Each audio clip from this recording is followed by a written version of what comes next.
नमस्कार साथियों, मैं आपका अपना साथी सखा मदन मोहन जोशी बोल रहा हूं। जीवन में हमेशा यह बनने का प्रयत्न होना चाहिए कि हम शेर के बच्चे बने।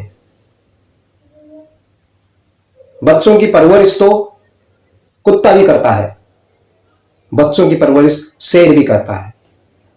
अगर कहीं पर नाला आ जाए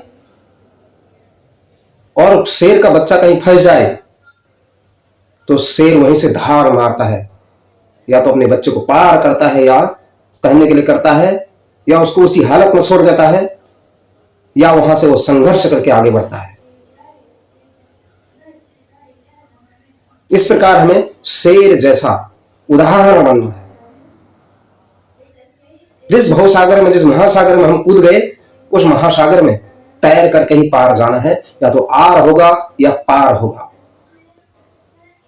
जीवन में चुनौतियां आएंगी, संघर्ष होंगे, बाधाएं आएंगी, लोगों की तरह तरह की बातें होंगी, लेकिन उसके बावजूद भी हमें सशक्त रहना है।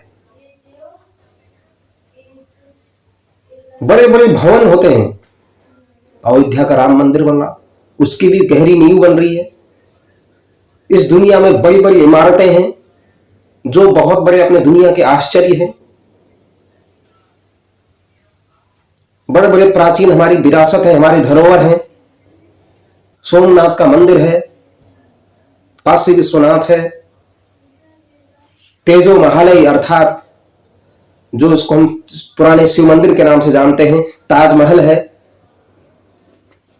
कभी भी अगर बनना है, जो आपको कोई नहीं देखता, केवल ऊपर के अलावा, ऐसे नींव का पत्थर बनना है जिसके ऊपर, उस नींव के ऊपर एक बहुत बड़े बड़े विशाल काय भवन खड़ा हो। अपना कर्म करते चले जाओ, दिखाओ के लिए नहीं कि मुझे शाबाशी मिलेगी, प्रसिद्धि के लिए नहीं कि मुझे प्रशंसा मिलेगी। कर्मण्येवाधिकारस्ते मां फलेषु कदाचन। कर्म करते चले जाओ, भले ही आपको कोई ना देखे, लेकिन फिर भी आपको कर्म करते जाना है। आपकी टीम में, आपके ग्रुप में, आपके समूह में ऐसे लोगों का बोलबाला हो जो एक सपनों के साथ जीवन जिए, जिनके मन में बहुत अच्छी आशाएं हो, बहुत अच्छी निराशा न हो, चुनौतियों का सामना करने की शक्ति हो।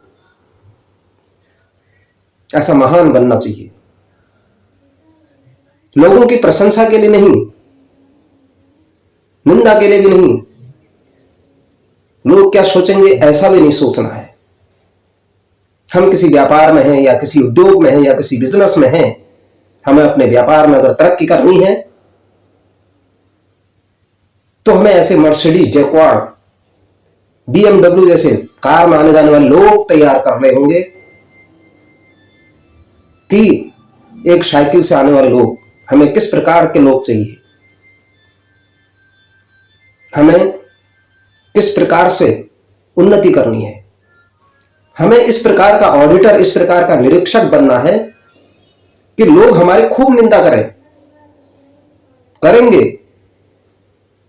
लेकिन कभी कभी अगर हमारे सामने कोई बड़ा लक्ष्य आता है, टारगेट आता है, उस लक्ष्य के प्रति अंतिम प्राण तक जुट जाना चाहिए और लोगों को भी उसमें लगाना चाहिए। जब तक वह लक्ष्य पूरा न हो, हमारे मन के अंदर ऐसी कष्ट होना चाहिए कि अपने आप को दंडित करना चाहिए कि हमने वह जो मेरे पास वो टारगेट था, जो मैंने प्राप्त करना था, वो अभी तक क्यों प्राप्त नहीं हुआ, क्या उसके कारण है, क्या समस्याएं उसमें आ रही है। हमारे साथ के लोग, हमारे टीम के लोग, उनको प्राण से जुटाना, यही हमारी अंतिम लक्ष्य होना चाहिए। क्या भगवान राम रोए? मात्र 16 वर्ष की आयु में उनको वनवास हो गया था, जिस समय खेलने कूदने की उम्र थी। क्या वो रोए? क्या वो कभी चिल्लाए? क्या उन्होंने कहा मेरा तो कोई लेना देना नहीं, मेरे को क्यों वनवास पे हो? जंगल भटके, वन वन भटके, जो निर्णय हो गया था, जो डिसीजन हो गया था, जो आगे का घोषणा हो गई थी, उस पर वो अडिग रहे। प्राण जाए पर वचन न जाए। वनवास भटकते भटकते उन्होंने कभी, उनके सामने इतनी विपत्तियां आई, इतने कष्ट आए, इतने संघर्ष आए, कभी रोए नहीं। यहां तक कि उनकी पत्नी का भी हरण हो गया, माता सीता का भी हरण हो गया। क्या फिर भी वो रोए? या क्या भरत के पास आए, लाओ मेरे को सेना दो? नहीं। उन्होंने स्वयं जो संसाधन थे हमारे पास, जिस प्रकार के संसाधन थे, उन्हीं संसाधनों से काम चलाया। उन्हीं से विशाल सेना को एकत्र करके रावण से, अपने से कई गुना शक्तिशाली रावण को परास्त करके वहां से सीता माता को सकुशल लिया है। क्या हम अपने उद्योग में, अपने व्यापार में कोई भी चीज, छोटी सी प्रॉब्लम आ जाती है, क्या रोना शुरू कर देंगे? नहीं। हम हर चुनौती के लिए तैयार रहेंगे। हर प्रकार की चुनौती का अगर हमने सामना कर लिया तो हम किसी भी स्थान पर सफल सिद्ध हो जाएंगे। जो हमारे पास संसाधन है, उन्हीं में से आगे बढ़ के, उन्हीं में से रास्ता तलाश के, अपने नींव के मजबूत पत्थरों का इस्तेमाल करते हुए उस विशाल भवन को बनाते चले जाएंगे। और जो भी उसमें कमियां हो रही, त्रुटियां हो रही है, उनको सुधारने का प्रयास करेंगे। यही हमारा जीवन है। राम के जीवन से बहुत कुछ सीखने का है, हमारे महापुरुषों के जीवन से बहुत कुछ सीखने का है, जो हमारे व्यापार में, हमारे किसी भी प्रतिष्ठान में या किसी भी अपने व्यक्तिगत जीवन में हमारे बहुत काम आने वाली चीजें हैं। आज के सेशन में आपके साथ इतनी ही वार्ता करके विराम करता हूं। नमस्कार।